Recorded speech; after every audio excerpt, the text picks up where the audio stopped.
অসহযোগ আন্দোলনে জেলায় জেলায় বিক্ষোভ সংঘর্ষ, 14 পুলিশ সহ নিহত অন্তত 82, 300 পুলিশ সহ আহত বহু মানুষ। রাজধানীর মোড়ে মোড়ে ধাওয়া পাল্টা ধাওয়া, বঙ্গবন্ধু মেডিকেল বিশ্ববিদ্যালয়ে গাড়িতে আগুন, ভাঙচুর, ধানমন্ডিতে আগুনে পুড়ল ভবন।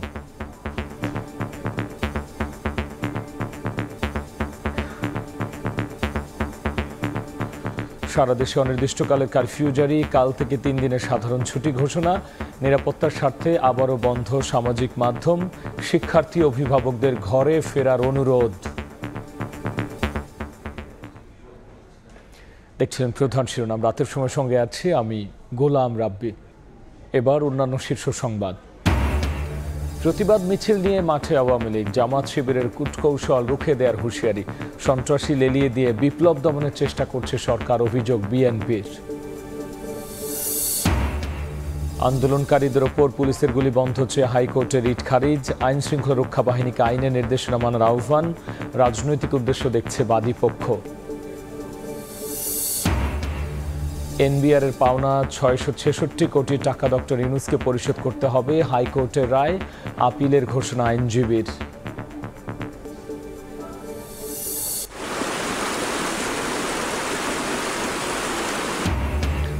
পাহাড়ি ঢলে বাঁধ ভেঙে 3 দিন ধরে ফেনীর লোকালয়ে ঢুকছে পানি, তলিয়ে 3 উপজেলার অর্ধশত গ্রাম, লক্ষাধিক মানুষের দুর্ভোগ চরমে।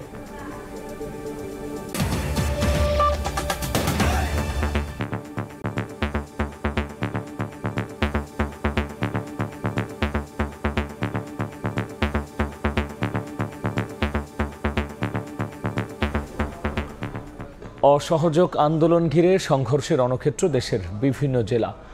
এখনো পর্যন্ত 14 পুলিশ সহ অন্তত 82 জন নিহতের খবর পাওয়া গেছে। এর মধ্যে সিরাজগঞ্জে 13 পুলিশ সদস্য সহ 22, ফেনী 8, ঢাকা ও লক্ষ্মীপুরে 7, নরসিংদীতে 6 জন করে, রংপুর বগুড়ায় 4 জন করে, পাবনা, কিশোরগঞ্জ, সিলেট, মুন্সিগঞ্জ, শেরপুরে 3 জন করে, মাগুরা ও কুমিল্লায় 2 জন এবং বরিশাল, ভোলা ও জয়পুরহাটে 1 জন করে মৃত্যুর তথ্য নিশ্চিত করেছে স্থানীয় হাসপাতাল কর্তৃপক্ষ। এছাড়াও বিভিন্ন জেলায় রাষ্ট্রীয় স্থাপনা, আওয়ামী লীগের কার্যালয়, যানবাহন ভাঙচুর করা হয়েছে। সকাল থেকে দেশের বিভিন্ন স্থানে বিক্ষোভ মিছিল শুরু করেন আন্দোলনকারীরা। মাঠে নামে ছাত্রলীগ ও আওয়ামী লীগ নেতা কর্মীরাও, আর এতে বাড়ে উত্তেজনা। সিরাজগঞ্জের রায়গঞ্জে হামলা ইউপি চেয়ারম্যান, সাবেক ইউপি সদস্য, স্বেচ্ছাসেবক লীগের সাধারণ সম্পাদক ও সাংবাদিক সহ 9 জনের মৃত্যুর খবর নিশ্চিত করেছে হাসপাতাল কর্তৃপক্ষ। অপরদিকে ফেনীতে 8 জন নিহতের তথ্য নিশ্চিত করেছে জেলা সদর হাসপাতাল কর্তৃপক্ষ। কিশোরগঞ্জে জেলা আওয়ামী লীগ কার্যালয়, রাষ্ট্রপতি মোহাম্মদ আব্দুল হামিদের বাসভবন, জেলা আওয়ামী লীগের যুগ্ম সাধারণ সম্পাদক সৈয়দ আশরাফুল ইসলামের বাসায় হামলা হয়েছে। পুলিশ ফাঁড়ি সহ বেশ কিছু স্থাপনাতেও তাণ্ডব চলে। এসব ঘটনায় 3 জনের নিহতের খবর নিশ্চিত করেছে হাসপাতাল কর্তৃপক্ষ।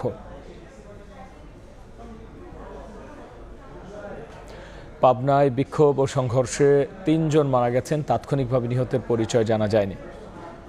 বরিশালও বিক্ষোভকারীরা রাজপথে অবস্থান নেয়। নগরীর সিএনবি রোডে আওয়ামী লীগের অফিস ভাঙচুর করে, মালামাল রাস্তায় ফেলে দেয় আগুন। হামলায় 12 নম্বর ওয়ার্ড আওয়ামী লীগের সভাপতি নিহত হয়েছেন। এছাড়াও ভোলায় 1 জন নিহতের খবর পাওয়া গেছে। রংপুরে সকাল থেকেই নগরীর টাউন হল, পায়রা চত্বর, জাহাজ কোম্পানি মোড় সহ বিভিন্ন পয়েন্টে বিক্ষোভ ও মিছিল করে আন্দোলনকারীরা। এ সময় আওয়ামী লীগের সঙ্গে ধাওয়া পাল্টা ধাওয়া হয়। সংঘর্ষে আওয়ামী লীগের 2 নেতা ও 1 ওয়ার্ড কাউন্সিলর সহ 4 জন নিহত হয়েছেন।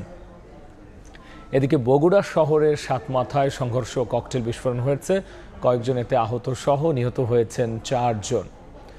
সংঘর্ষে কুমিল্লায় প্রাণ গেছে 3 জনের। আন্দোলনকারীরা সড়ক অবরোধ করে অবস্থান নিলে আলেখাচর এলাকায় ধাওয়া পাল্টা দেওয়া হয়।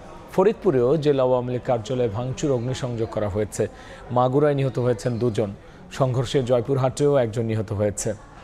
সিলেটেও ব্যাপক সংঘর্ষ হয়েছে, নিহত হয়েছেন 3 জন। হবিগঞ্জে নিহত হয়েছেন 1 জন। পুলিশ, ছাত্রলীগ ও আন্দোলনকারী ত্রিমুখী সংঘর্ষে চট্টগ্রাম রণক্ষেত্রে পরিণত হয়। সংঘাতে আহত হয় বেশ কয়েকজন। সকালে মুন্সিগঞ্জ শহরে বিশৃঙ্খলা সৃষ্টি হয়, ককটেল বিস্ফোরণের ঘটনাও ঘটে। মোটর সাইকেলে আগুন ধরিয়ে দেওয়া হয়। এ সময় নিহত হয়েছেন 3 জন, আহত অন্তত 35 জন। কুড়িগ্রামের ঘোষপাড়ায় সংঘর্ষ এবং ধাওয়া পাল্টা ধাওয়া হয়েছে। শেরপুরে হয়েছে ত্রিমুখী সংঘর্ষ। নরসিংদীতে সংঘর্ষে ইউপি চেয়ারম্যান সহ 6 জন নিহত হয়েছে। এছাড়াও নারায়ণগঞ্জ, টাঙ্গাইল, খুলনা, রাজশাহী ও ঢাকার সাভারে সংঘর্ষ ও ভাঙচুরের ঘটনা ঘটেছে।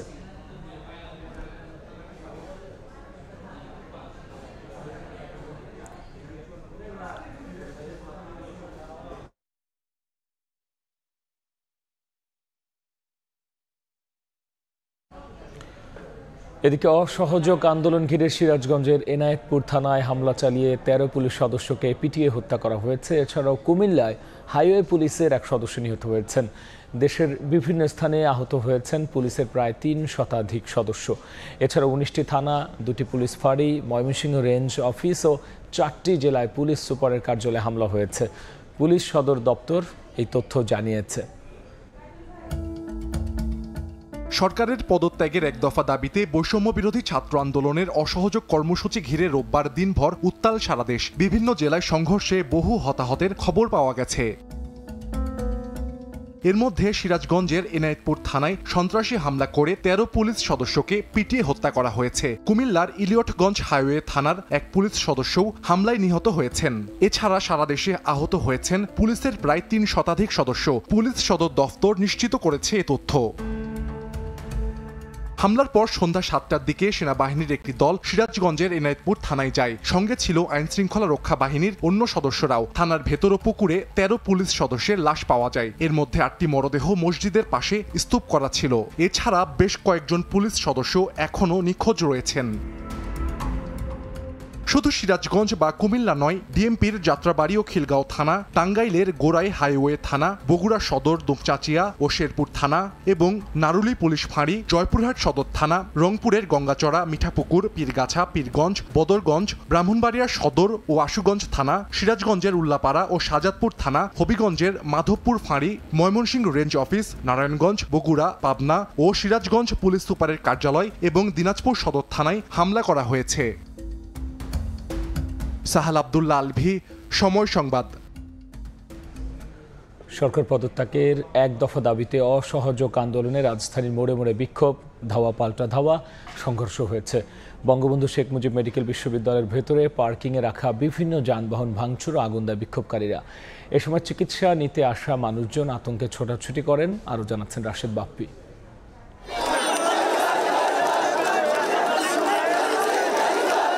চলছে এক দফা দাবির অসহযোগ আন্দোলন। সকাল থেকে রাজধানীর শাহবাগ এলাকায় জড়ো হন আন্দোলনকারীরা।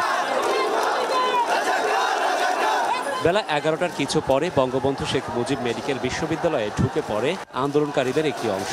শাহবাগ মোড়ের প্রথম গেট দিয়ে হাসপাতাল চত্বরে ঢুকে পড়েন তারা। এ সময় হাসপাতালের বটতলার বেদিতে আগুন জ্বলতে দেখা যায়। নির্বিচার ভাঙচুর হয় হাসপাতাল চত্বরে পার্ক করে রাখা বিভিন্ন যানবাহন। এ সময় আন্দোলনকারীদের হাতে ছিল লাঠি সোটা। মিছিল নিয়ে হাসপাতালের ভেতরের দিকেও ঢুকতে দেখা যায় তাদের। চিকিৎসা নিতে আসা মানুষজন আতঙ্কে ছোটাছুটি করতে থাকেন। আতঙ্কিত হয়ে পড়েন কর্মরত চিকিৎসক ও অন্যান্য স্বাস্থ্যকর্মীরা। আন্দোলনকারীদের দাবি, হাসপাতালের ভেতর থেকে তাদের দিকে প্রথম ইট পাটকেল ছোড়া হয়েছিল। হাসপাতালের ভেতরে জ্বলতে থাকা আগুনের কালো ধোঁয়া অনেক দূর থেকেও কুণ্ডুলি পাকিয়ে উঠতে দেখা যায়। দীর্ঘ সময় ধরে শাহবাগ মোড়ে মিছিল স্লোগান দিয়ে বিক্ষোভকারীরা এক পর্যায়ে হোটেল ইন্টারকন্টিনেন্টাল মোড়ের দিকে আসে। সেখানে দীর্ঘ সময় ধরে চলে স্লোগান, বিক্ষোভ। এরপর বিক্ষোভকারীরা বাংলা মোটর মোড় হয়ে কারওয়ান বাজার মোড়ের দিকে এগিয়ে আসে। একটা পর্যায়ে বিভিন্ন পাড়া মহল্লায় অবস্থানরত সরকার দলীয় নেতাকর্মীরাও বেরিয়ে আসেন রাজপথে। চলে কিছু সময় ধরে ধাওয়া পাল্টা ধাওয়া। এক পর্যায়ে পরিস্থিতি কিছুটা নিয়ন্ত্রণে আসে। রাশেদ বাপ্পি, সময় সংবাদ, ঢাকা। এদিকে রাজধানী পুরান ঢাকায় বিক্ষোভকারীদের সঙ্গে পুলিশের সংঘর্ষ হয়েছে। এ সময় সিএমএম আদালতের সামনে পুলিশের একটি গাড়িতে ভাঙচুর ও আগুন দেওয়া হয়। চিফ মেট্রোপলিটন ম্যাজিস্ট্রেট আদালত অর্থাৎ সিএমএম কোর্টে আজকে প্রায় সকাল আনুমানিক 11টার দিকে ঢুকে পড়ে সিএমএম কোর্টের ভেতরে, যারা হামলা করেছেন এখানে পুলিশের সদস্যদের বহন করা বেশ কয়েকটি প্রিজন ভ্যান এবং বেশ কয়েকটি গাড়ি আসলে এখানে রাখা ছিল।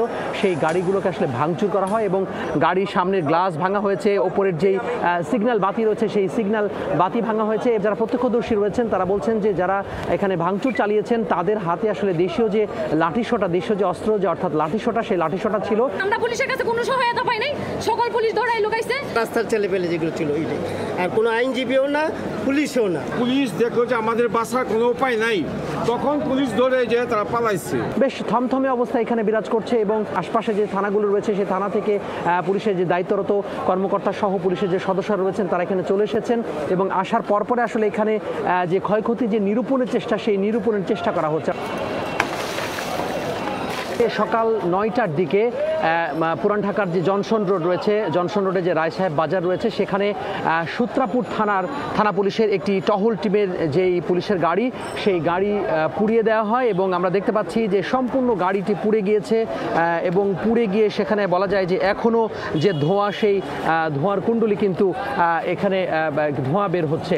এখানে যারা দায়িত্বরত পুলিশের সদস্যরা রয়েছেন তারা এখানে কিছুক্ষণ আগে এটি আসলে পানি দিয়ে এটিকে নিবারণের যে চেষ্টা, সেই চেষ্টা করা হয়েছে এবং জনসন রোডে যে রায় সাহেব বাজার রয়েছে, সেই রায় সাহেব বাজার মোড়ে এখানে ক্ষমতাসীন আওয়ামী লীগের যে অঙ্গ সংগঠন রয়েছেন সেই অঙ্গ সংগঠনের নেতাকর্মীরা এখানে উপস্থিত হয়েছেন এবং তারা যে স্লোগান, তাদের যে স্লোগান, সেই স্লোগান তারা দিচ্ছেন।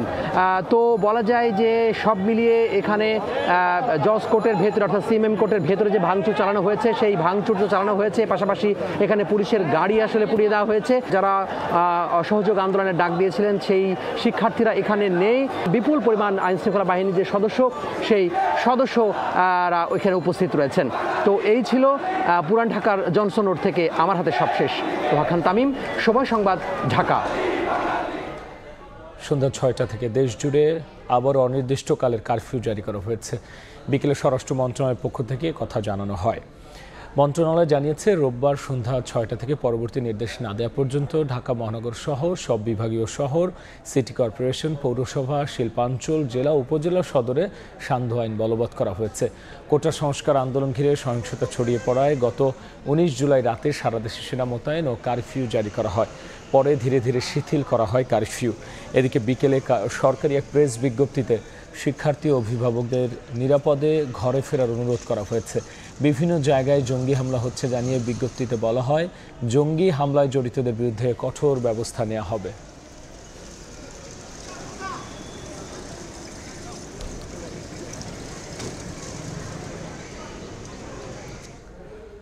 নৈরাজ্যকারীদের কঠোর হাতে দমন করতে জনগণের প্রতি আহ্বান জানিয়েছেন প্রধানমন্ত্রী শেখ হাসিনা। তিনি বলেছেন, যারা এখন সহিংসতা চালাচ্ছে তাদের কেউই ছাত্র নয়, তারা সন্ত্রাসী। প্রধানমন্ত্রীর সহকারী প্রেস সচিব ABM সরওয়ারি আলম সরকারের বরাত দিয়ে বার্তা সংস্থা বাসস জানায়, গণভবনে নিরাপত্তা বিষয়ক জাতীয় কমিটির সঙ্গে অনুষ্ঠিত বৈঠক থেকে বেরিয়ে এসে নির্দেশনা দেন প্রধানমন্ত্রী। জাতীয় নিরাপত্তা বিষয়ক সর্বোচ্চ নীতি নির্ধারক কর্তৃপক্ষের বৈঠকে উপস্থিত ছিলেন প্রধানমন্ত্রী, নিরাপত্তা বিষয়ক উপদেষ্টা, 3 বাহিনী প্রধান। বৈঠকে আরও অংশ নেন 8 মন্ত্রী ও প্রতিমন্ত্রী।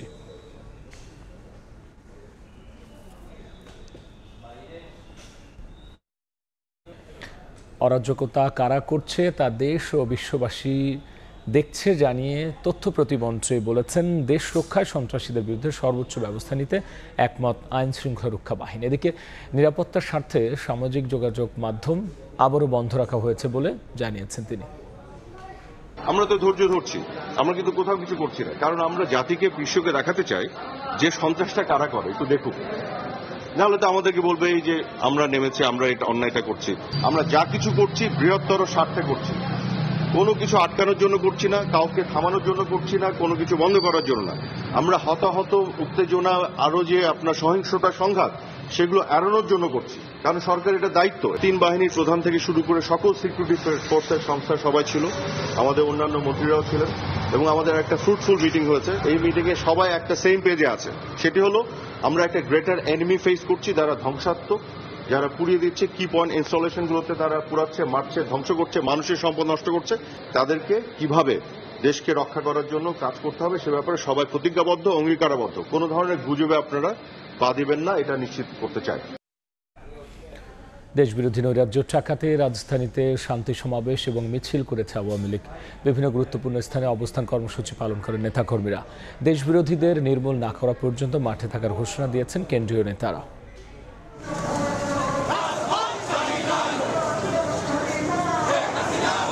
রাজধানীর কৃষিবিদ ইনস্টিটিউটের সামনে রোববার সকালে শান্তি সমাবেশ করে আওয়ামী লীগ। দলের সভাপতিমণ্ডলীর সদস্য ডক্টর আব্দুর রাজ্জাক বলেন, কোটা আন্দোলনকে সরকার পতনের এক দফা আন্দোলনে পরিণত করার পেছনে কূটকৌশল করছে বিএনপি জামায়াত। একটা নির্বাচিত সরকারকে সহযোগিতা করা এবং বাংলাদেশের মানুষের জানমাল জীবনের নিরাপত্তা দেওয়া এবং বাংলাদেশের শান্তি ধরে রাখা। এদিকে ধ্বংসাত্মক কর্মকাণ্ড প্রতিরোধে রোববার সকাল থেকে বিভিন্ন পয়েন্টে মাঠে নামে ক্ষমতাসীনরা। স্লোগান আর লাঠিসোঁটা হাতে মিছিল করতে দেখা যায়। এ সময় দলের নেতারা হুঁশিয়ারি দিয়ে বলেন, আর ঘরে বসে নয়, যারা ধ্বংসাত্মক কর্মকাণ্ড চালাচ্ছে তাদের বিরুদ্ধে প্রতিরোধ গড়ে তুলতে রাজপথে তারা। আমরা সারা দেশের স্বেচ্ছাসেবক লীগের নেতাকর্মীদের জানাই, যার যে অবস্থান থেকে তারা আপনারা বেরিয়ে আসুন। আপনারা এই হত্যাকারীদেরকে, এই ষড়যন্ত্রকারীদেরকে তাদের বিরুদ্ধে প্রতিরোধ করে তুলুন। রোববার বিকেলে ধানমন্ডিতে দলীয় সভাপতির কার্যালয়ে জাহাঙ্গীর কবির নানক বলেন, ধৈর্যের শেষ সীমায় আওয়ামী লীগ। শেষ রক্তবিন্দু দিয়ে হলেও ষড়যন্ত্র রুখতে হবে। যে যেখানে আছেন ঐক্যবদ্ধভাবে দেশ বিরোধী অপশক্তি জামাত বিএনপিকে প্রতিরোধ করতে হবে।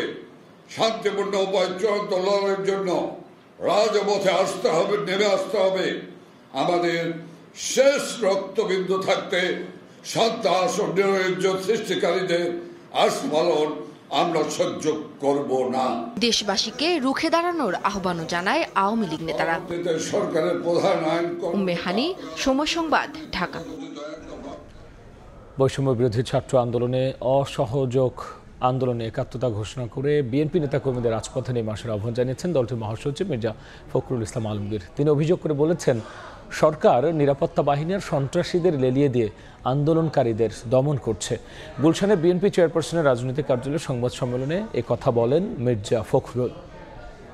দেশে আজ এক গণঅভ্যুত্থানের সূচনা হয়েছে। সমসাময়িক বিষয় নিয়ে গুলশানে বিএনপি চেয়ারপারসনের রাজনৈতিক কার্যালয়ে সংবাদ সম্মেলনে বিএনপির শীর্ষ নেতারা কথা বলেন বিএনপি মহাসচিব মির্জা ফখরুল ইসলাম আলমগীর। সকল বয়সের মানুষ।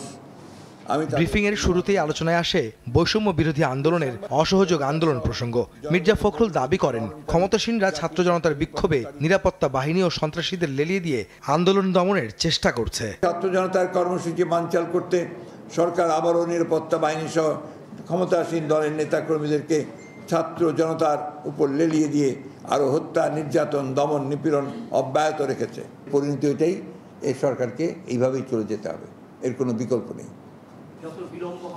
তত বেশি ক্ষতি হবে দেশের, জাতির, তত বেশি ক্ষতি হবে আওয়ামী লীগের রাজনৈতিক দল হিসেবে। দলীয় নেতাকর্মী সহ দেশবাসীকে রাজপথে নেমে আসার আহ্বান জানিয়ে বিএনপি মহাসচিব দাবি করেন, ছাত্র জনতার এক দফার আন্দোলন সাফল্যের দ্বার প্রান্তে। ছাত্র জনতার বিজয় অবশ্যম্ভাবী। জনতার যখন উত্তাল যে সমুদ্রের সৃষ্টি হয়, সূচনা হয়, তখন কারো পক্ষেই সম্ভব হয় না যে এটাকে আপনার ঠিকিয়ে রাখা। বিএনপি বৈষম্য বিরোধী ছাত্র আন্দোলনের তথা আপামর জনসাধারণ উত্থাপিত এক দফা ঘোষণাপত্রের সাথে সম্পূর্ণ একাত্মতা ঘোষণা করছে। আপামর জনসাধারণ এবং বিএনপি অঙ্গ সহযোগী সংগঠনের সমস্ত নেতা কর্মী সমর্থক শুভরাজ্যদের প্রতি রাজপথে নেমে এসে জনতার সঙ্গে একাত্ম হয়ে গণহত্যাকারী স্বৈরাচারী সরকারের পতন ত্বরান্বিত করতে অসহযোগ আন্দোলন সফল করার আহ্বান জানাচ্ছে। সংকট নিজেরাই তৈরি করে তা ভিন্ন খাতে নিয়ে সরকার বিরোধী রাজনৈতিক দলগুলোর উপর সরকার দায় চাপাচ্ছে বলে দাবি করেন বিএনপি মহাসচিব। সকলের সঙ্গে পরামর্শ। আহমেদ সালেহীন, সময় সংবাদ, ঢাকা। আন্দোলনকারী শিক্ষার্থীদের ওপর সরাসরি গুলি না করার নির্দেশনা চেয়ে করা রিট খারিজ করে দিয়েছেন হাইকোর্ট। শুনানি শেষে আদেশে আদালত বলেছেন, সব নাগরিকের শান্তিপূর্ণ সভা সমাবেশে অংশগ্রহণ করার অধিকার রয়েছে। একই সঙ্গে আন্দোলনকারীদের ওপর গুলি করার ক্ষেত্রে আইন শৃঙ্খলা রক্ষাকারী বাহিনীকে কঠোরভাবে প্রবিধান অনুসরণ করতেও নির্দেশ দিয়েছেন আদালত। গত সপ্তাহে 2 দিন এজলাসে হট্টগোল, বিচারপতিদের এজলাস ছেড়ে যাওয়া ও নানা নাটকীয়তার পর রোববার শুনানি হয় সরাসরি গুলিবন্ধ চেয়ে করা রিটের। শুনানির বহু আগেই এজলাস পূর্ণ হয়ে যায় আওয়ামী লীগ সমর্থিত আইনজীবীদের ভিড়ে। ছিলেন সাধারণ আইনজীবীরাও। শুনানিতে রিটকারীরা বারবার পুলিশের সরাসরি গুলি না করার আবেদন করতে থাকেন। এ সময় হাইকোর্ট বলেন, পুলিশের ওপর সরাসরি হামলা হচ্ছে, মেরে ফেলা হচ্ছে, দাবিও এক দফায় গিয়ে ঠেকেছে। এক্ষেত্রে উচ্চ আদালতের কী বা করার আছে? এতে সায় দিয়ে অ্যাটর্নি জেনারেল বলেন, পুলিশ তখনই গুলি ছুড়েছে যখন আক্রান্ত হয়েছে। সব পক্ষের বক্তব্য শুনে হাইকোর্ট রিটটি খারিজ করে দেন, তবে সঙ্গে জুড়ে দেন কিছু পর্যবেক্ষণ। হাইকোর্ট বলেন, শান্তিপূর্ণভাবে সভা সমাবেশ করার অধিকার সবারই আছে। বিক্ষোভ দমনে গুলি করতে হলে মানবিক মর্যাদা, মানবাধিকারের দিকে খেয়াল রাখতে হবে। যথাযথভাবে মানতে হবে ফৌজদারি কার্যবিধি সহ আইনের বিধান। তারা লেথাল আর্মস, তারা ফায়ার আর্মস এগুলো ইউজ করতে পারবে, যদি প্রয়োজন হয় সেগুলো তারা করতে পারবে। তো বলছে এটা করার সময় তারা যেন এটা আইন অনুযায়ী এটা করতে পারবে, আইন যেন মেনটেন করে। এটা আদালতকে ব্যবহার করার জন্য এই রিট পিটিশনটি দায়ের করা হয়েছিল, সুতরাং রিট পিটিশনটি পলিটিক্যালি মোটিভেটেড হিসাবে খারিজ করে দেওয়া হয়েছে। এই আদেশে খুশি আইনজীবীরা বলছেন, হাইকোর্টের এমন আদেশ পুলিশকে নির্বিচারে গুলি থেকে বিরত রাখবে। যতটুকু ফোর্স তাদের করাটা আইনে তাদেরকে পারমিট করছে, তার বাইরে তারা কোনো কিছু করতে পারবে না। গুলিবর্ষণ এমনি এমনি করা যাবে না, লাইভ রাউন্ড যখন ইচ্ছা চালানো যাবে না, এবং এটা ক্লিয়ার, এবং আইনটা এখন স্ট্রিক্টলি ফলো করতে হবে। বৈষম্য বিরোধী ছাত্র আন্দোলনের 6 সমন্বয়ককে বেআইনিভাবে ডিবি হেফাজতে রাখায় ভবিষ্যতে আইনি পদক্ষেপ নেয়ার কথাও জানান রিটকারী আইনজীবী। আফজাল হোসেন, সময় সংবাদ, ঢাকা। অসহযোগ আন্দোলনের প্রথম দিনে রাজধানীতে যান চলাচল অনেকটাই কম। সপ্তাহের প্রথম কর্মদিবসে সড়কগুলোতে মানুষের উল্লেখযোগ্য আনাগোনাও নেই। এ অবস্থায় ভোগান্তিতে পড়েছেন খেটে খাওয়া মানুষ। রফিক মিয়া পেটের দায়ে রাজধানীতে এসেছিলেন, তবে সাম্প্রতিক পরিস্থিতিতে তার হচ্ছে কই। উল্টো এখন ভয় নিরাপত্তা নিয়ে। অসহযোগ আন্দোলনের ডাকে বন্ধ দোকানপাট, ঘুরছে না যানবাহনের চাকা। কিন্তু ক্ষুধার্ত পেট কি আর বোঝে এত কিছু? কিংবা ঘরে থাকা সন্তান পরিজনের মুক্ত খাবার চাই। ফলে খেটে খাওয়া মানুষ অনেকেই বের হয়েছেন কেবলই পরিবারের সদস্যদের মুখে দুমুঠো অন্ন তুলে দেওয়ার তাগিদে। পেটের জন্য বাইরেছি, যেদিকে যাই সেদিকে ভেজাল, গন্ডগোল। রোজগার কম, চলতে ফিরতে কষ্ট হইতেছে, এটাই। সপ্তাহের প্রথম দিন হিসেবে রাজধানীর সড়কগুলোতে যান চলাচল ছিল অনেকটাই কম। এর মাঝেও নিজেদের জরুরি প্রয়োজন সারতে সকালের দিকে যারা বেরিয়েছিলেন তাদের মধ্যেও আতঙ্ক চোখে পড়ার মতো। সাধারণ মানুষের দাবি, দেশের এমন পরিস্থিতি কারোই কাম্য নয়। কঠিন পরিস্থিতির জন্য কি আমরা সাধারণ মানুষ কষ্ট করব? হাসপাতালে যেভাবে আগুন দিল। পিজি হসপিটাল থেকে এখানে হাঁটতে হাঁটতে আসছি, যাবো ইয়াতে গাবতলি, কিতে যাব, কিসে যাব, কোনো উপায় নাই। বঙ্গবন্ধু মেডিকেলের যত স্টাফ বাস ছিল সব প্রথমে ভাঙচুর, পরে এখন পরে একবার জ্বালায় ছাই করে দিচ্ছে। সকাল থেকেই পরিবহন সংকটে পায়ে হেঁটে বাড়ি ফিরতেও দেখা যায় অনেককে। আল আমিন তুষার, সময় সংবাদ, ঢাকা। আন্দোলন দমনে অন্যান্য বাহিনী ব্যর্থ হলে তাদের প্রয়োজন কি, এমন প্রশ্ন তুলেছেন সেনাবাহিনীর সাবেক কর্মকর্তারা। মহাখালীর রাওয়া কনভেনশন সেন্টারে দেশের বিদ্যমান অবস্থায় সংকট নিরসনে করণীয় প্রসঙ্গে এক সংবাদ সম্মেলনে কথা বলেছেন বক্তারা। আমরা নিজেরা নিজেদের সাথে যুদ্ধ করতে পারি না। আমাদের দেশটাকে, এই প্রিয় রাজধানী ঢাকা ও জেলা শহরগুলোকে যুদ্ধক্ষেত্রে পরিণত করতে দিতে পারি না। তাই আজ এখানে দাঁড়িয়ে ব্যর্থহীন ভাষায় বলছি, ইনশাল্লাহ তা আমরা করতে দেব না। সকল শ্রেণী ও পেশার মানুষকে সাথে নিয়ে ঐক্যবদ্ধভাবে শান্তি প্রচেষ্টায় সচেষ্ট থাকবে। ডক্টর মোহাম্মদ ইউনূসের গ্রামীণ কল্যাণকে আয়কর বাবদ এনবিআরের 666 কোটি টাকা পরিশোধের নির্দেশ দিয়েছেন হাইকোর্ট। রোববার বিচারপতি খুরশিদ আলম খানের সমন্বয়ে গঠিত হাইকোর্টের দ্বৈত বেঞ্চ এ আদেশ দেন। আদেশের বিরুদ্ধে আপিল করার কথা জানিয়েছেন ইউনূসের আইনজীবী। ডক্টর মোহাম্মদ ইউনূসের কয়েকটি প্রতিষ্ঠানের কাছ থেকে এর আগে 228 কোটি 3,83,238 টাকা কর আদায় করে এনবিআর। আইনি প্রক্রিয়ায় হেরে রাষ্ট্রীয় কোষাগারে এই টাকা জমা দিতে বাধ্য হন অধ্যাপক ইউনূস। রোববার গ্রামীণ কল্যাণের কাছ থেকে এনবিআরের পাওনা 666 কোটি টাকা কর পরিশোধের আদেশ দিয়েছেন উচ্চ আদালত। 2012 থেকে 2016 মোট 5 অর্থ বছরে প্রতিষ্ঠানটির কাছ থেকে এ টাকা পান জাতীয় রাজস্ব বোর্ড, যদিও টাকা পরিশোধের কোনো সময়সীমা বেঁধে দেননি উচ্চ আদালত। আমাদের যে পাওনা যে দাবি আছে 666 কোটি টাকা, সেটা ওনাকে এখন দিতে হবে। এখন আমরা নোটিশ দিয়ে ওনাকে থেকে এই টাকাটা আদায় করে নেব। আইনের শেষ না দেখে সহসায় টাকা পরিশোধ করতে নারাজ ইউনূসের আইনজীবী। সমস্ত আইনের বিধানগুলিকে না মেনে এবং সিস্টার কনসেন্ট এটা না মেনেই আজকে রায়টা দিয়েছেন। এই রায়ের বিরুদ্ধে আমরা সুপ্রিম কোর্টে আপিল করব, মহামান্য আপিল কোর্টে। এদিকে সোমবার দুর্নীতির মামলায় ডক্টর ইউনূস সহ 14 জনের বিরুদ্ধে সাক্ষ্য গ্রহণের দিন ধার্য রয়েছে। রাতে প্যারিস থেকে ফিরেই কোর্টে হাজির হওয়ার কথা জানিয়েছেন তার আইনজীবী। আফজাল হোসেন, সময় সংবাদ, ঢাকা। পাহাড়ি ঢলের তোড়ে ফেনীর মুহুরী, কহুয়া, সিলুনিয়া নদীর বন্যা নিয়ন্ত্রণ বাঁধ ভেঙে প্লাবিত গ্রামের পর গ্রাম। 3 দিন ধরে পানিবন্দী পরশুরাম, ফুলগাজী ও ছাগলনাইয়ার অর্ধশত গ্রামের লক্ষাধিক মানুষ। এলাকাবাসী বলছেন বিগত 4 দশকেও এত দুর্ভোগে পড়েননি তারা। তবে ত্রাণ নয়, স্থানীয়রা চান বাঁধ ভাঙার স্থায়ী সমাধান।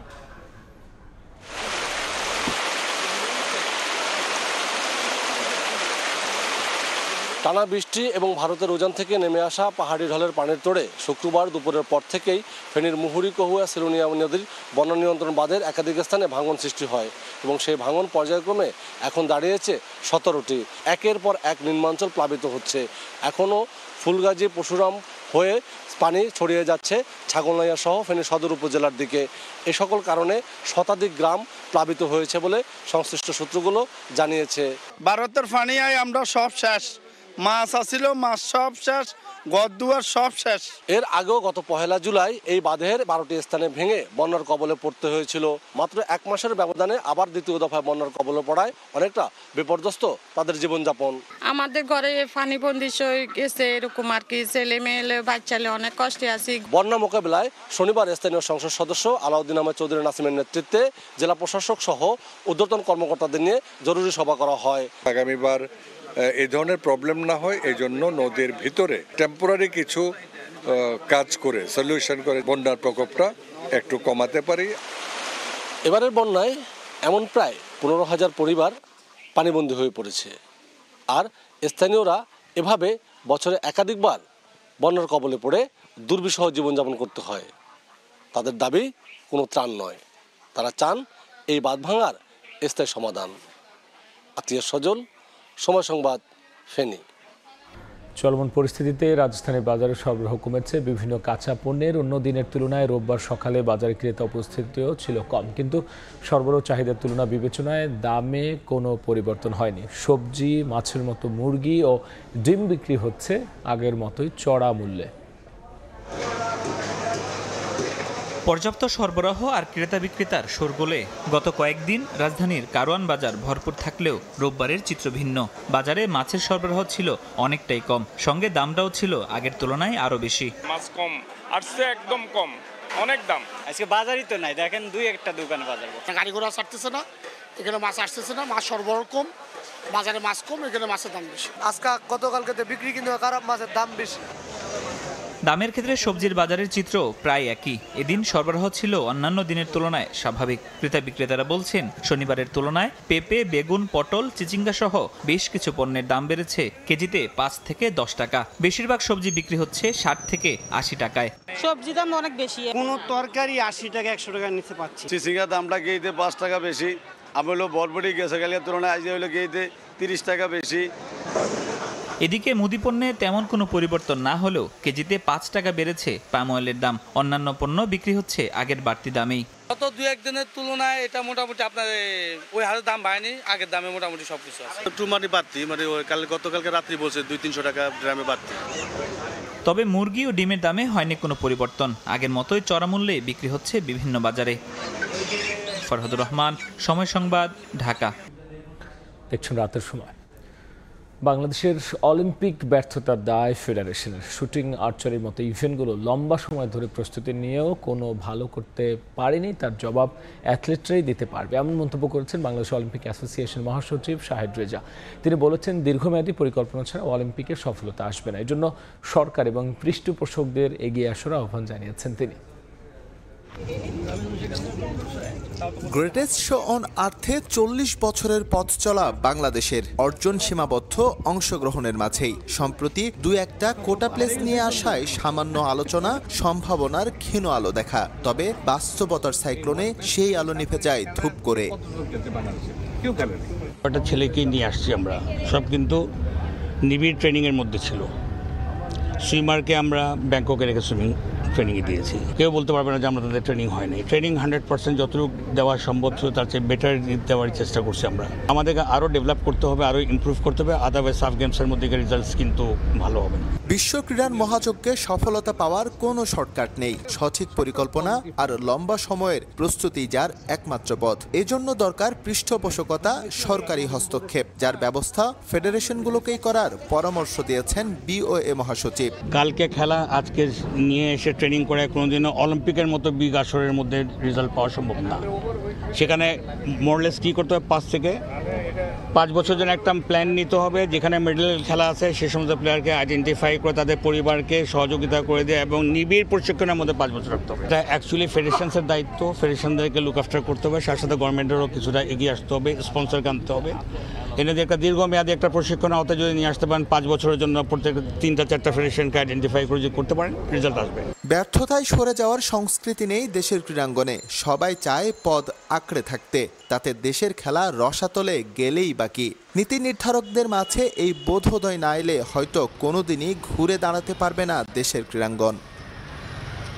এসএম ইকবাল, সময় সংবাদ, প্যারিস। এই ছিল রাতের সময়। এরপর দেখবেন সম্পাদকীয়।